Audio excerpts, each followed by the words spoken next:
1345 പോളണ്ടിലെ ക്രാക്കോവിലെ Wavell, അവിടുത്തെ സകല വിശുദ്ധരുടെയും ദേവാലയത്തിൽ ഒരു മോഷണം നടന്നു. മോഷ്ടാക്കൾ സക്രാരി കുത്തിത്തുറന്ന് തിരുവോസ്തി അടക്കം അരുളിക്ക കവർന്നെടുത്തു. ആ അരുളിക്ക സ്വർണമോ വെള്ളിയോ അല്ലെന്നറിഞ്ഞ ആ മോഷ്ടാക്കൾ തിരുവോസ്തി അടക്കം ഒരു ചതുപ്പ് നിലത്തിലേക്ക് എറിഞ്ഞു. മോഷണവാർത്ത അറിഞ്ഞ് വൈദികരും ജനങ്ങളും അന്വേഷണം ആരംഭിച്ചു. പക്ഷെ ഒരിടത്തും കണ്ടെത്താനായില്ല.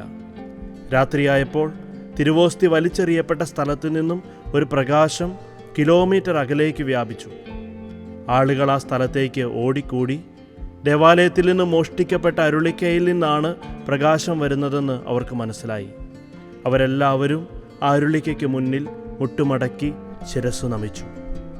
ഈ വിവരം ക്രാക്കോവിലെ മെത്രാൻ്റെ കാതുകളിലുമെത്തി. 3 ദിവസത്തെ ഉപവാസത്തിന് ശേഷം മെത്രാൻ്റെ നേതൃത്വത്തിൽ ജനങ്ങൾ പ്രദക്ഷിണമായി അരുളിക്ക കിടന്നിരുന്ന വയലിലെത്തി.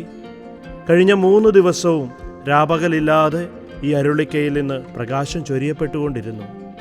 വിശുദ്ധ വസ്ത്രങ്ങൾ അണിഞ്ഞ മെത്രാൻ ചെളിയിൽ മുട്ടുകുത്തി നിന്ന് അരുളിക്ക ഉയർത്തി പ്രദക്ഷിണമായി വേവൽ പള്ളിയിലേക്ക് കൊണ്ടുപോയി.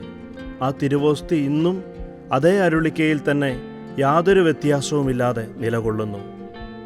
നിത്യപ്രകാശമായ പരിശുദ്ധ പരമദിവ്യകാരുണ്യമേ, പാപികളും ബലഹീനരുമായ ഞങ്ങളിലും ലോകം മുഴുവനിലും അങ്ങേ സ്നേഹത്തിൻ്റെ ദിവ്യപ്രകാശം പരത്തുവാൻ അനുഗ്രഹിക്കണമേ. പരിശുദ്ധ പരമ ദിവ്യകാരുണ്യത്തിന് എന്നേരവും ആരാധനയും സ്തുതിയും പുകഴ്ചയും ഉണ്ടായിരിക്കട്ടെ.